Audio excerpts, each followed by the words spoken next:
For thousands of years, the shadow of Egypt has hidden another power that rose along the Nile, a kingdom fierce enough to rival pharaohs, wealthy enough to shake empires, and mysterious enough that its secrets still sit buried in desert silence. The Kingdom of Kush was more than a neighbor. It was a force that shaped ancient history in ways the world rarely acknowledges. They found a skull beneath the desert sand of Sudan, carved with battle scars older than the new kingdom of Egypt. For years, archaeologists tried to explain why the wounds looked Egyptian, but the burial did not. Nothing matched. Nothing made sense, until they uncovered a symbol etched behind the jawbone, a symbol that belonged to a kingdom powerful enough to invade Egypt itself. A kingdom Egypt tried to erase from memory, but could never defeat in spirit. This is the story of an empire born in shadows, crowned in gold, and feared across continents. This is the story of Kush. Before we uncover the secrets Egypt tried to bury, subscribe to the channel so you never miss the hidden stories that reshape history.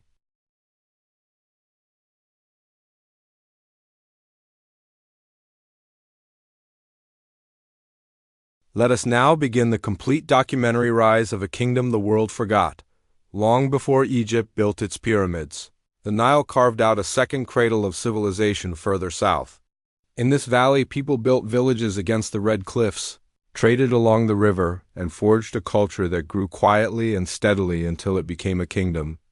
Kush did not rise overnight. It rose because the world underestimated it. Archaeologists describe ancient Nubia as a corridor, a place where gold, incense, ivory, and iron moved between Africa and the Mediterranean. But corridors do not build themselves. Behind the trade routes stood a society organized, wealthy, and deeply connected to the land. The Kushites mastered river agriculture, developed skilled metalwork, and built fortified towns, long before outsiders realized their strength. Yet the world only took notice when Egypt expanded south. They came for gold, for trade, and for control. At first, Kush resisted quietly. They watched the invaders, learned their tactics, and absorbed their technologies. Egypt saw Kush as a province. Kush saw Egypt as a teacher that would one day become a rival. Then something unexpected happened. Egypt fell into chaos during the Second Intermediate Period. While Egypt weakened, Kush grew stronger.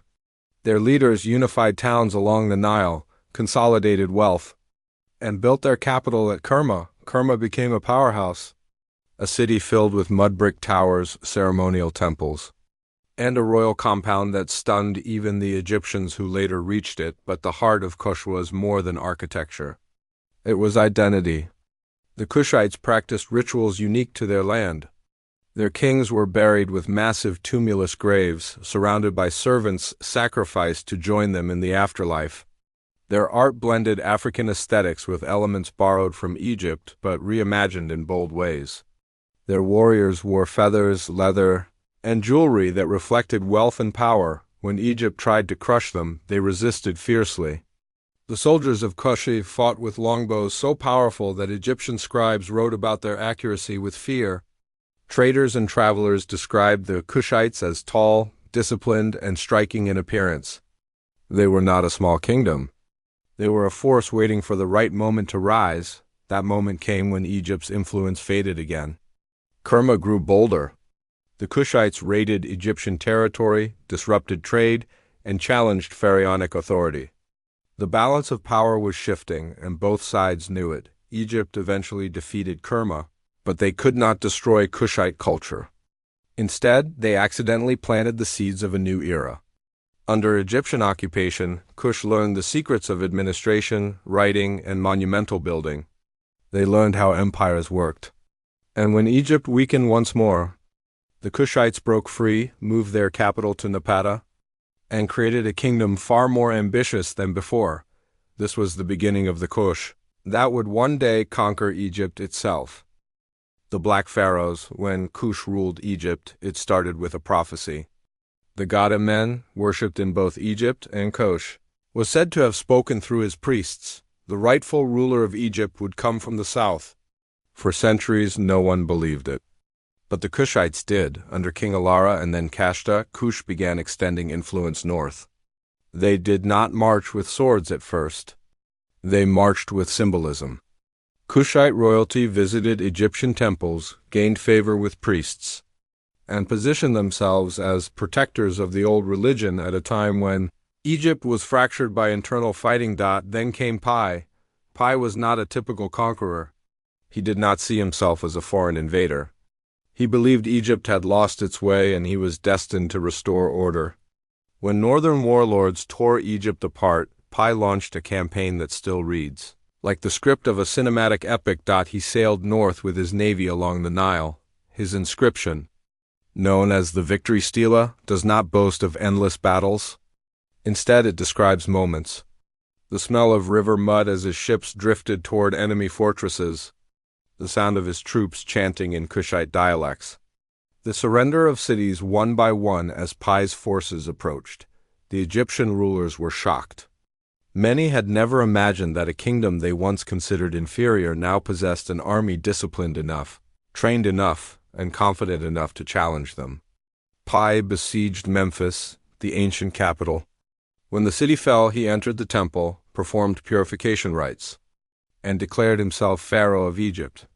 This marked the start of the 25th dynasty, also called the dynasty of the Black Pharaohs. Under Kushite rule, Egypt witnessed a revival. Temples were repaired, old traditions were honored, art flourished, and yet there was tension.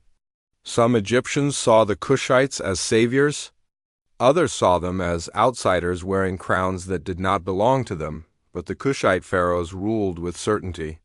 Shabaka preserved ancient writings, including the famous of Shabaka stone. Taharka built monuments that rivaled those of earlier dynasties and fought the Assyrians with unmatched resolve.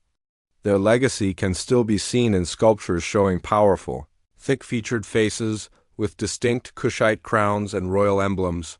The ancient world took notice. Assyria, the rising superpower of the Near East, saw Kush's control over Egypt as a threat. They launched campaigns that pushed the Kushites south. But even as they retreated, they remained pharaohs in spirit. Their dynasty ended in Egypt, but it did not end in history. They returned to Nubia, rebuilt their capital, and constructed pyramids at Meru, smaller than Egyptian pyramids, but sharper, more numerous, and unique in style.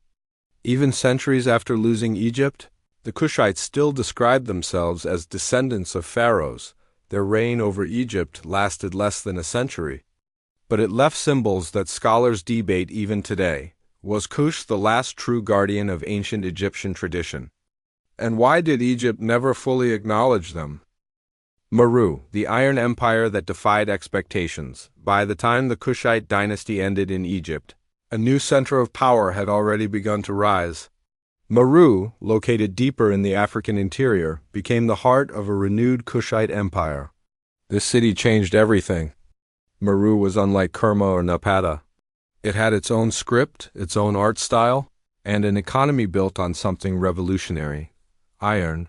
While much of the ancient world still relied on bronze, Meru turned itself into one of the earliest large-scale ironworking hubs in Africa. The furnaces burned day and night, their smoke rising into the sky like dark pillars. Iron tools transformed agriculture and trade. Kushite merchants carried iron goods, gold, leather, and exotic animals across desert routes all the way to the Red Sea and through Arabia. They built wealth that even Rome envied, but the greatest symbols of Meru were its pyramids. More than 200 still stand today, each one sharp, steep, and distinct. They were not imitations of Egypt. They were expressions of a culture proud of its roots and confident in its identity. Meroitic queens, known as Kandakes, ruled with authority unmatched in other ancient states. One Kandake famously confronted Alexander the Great's forces. Another defeated a Roman governor who underestimated her. Roman writers described her as fierce, intelligent, and unafraid. So why did Meru fall? Scholars debate many theories: environmental decline, overuse of resources, shifting trade routes, or rising powers to the south. But the truth may be a combination.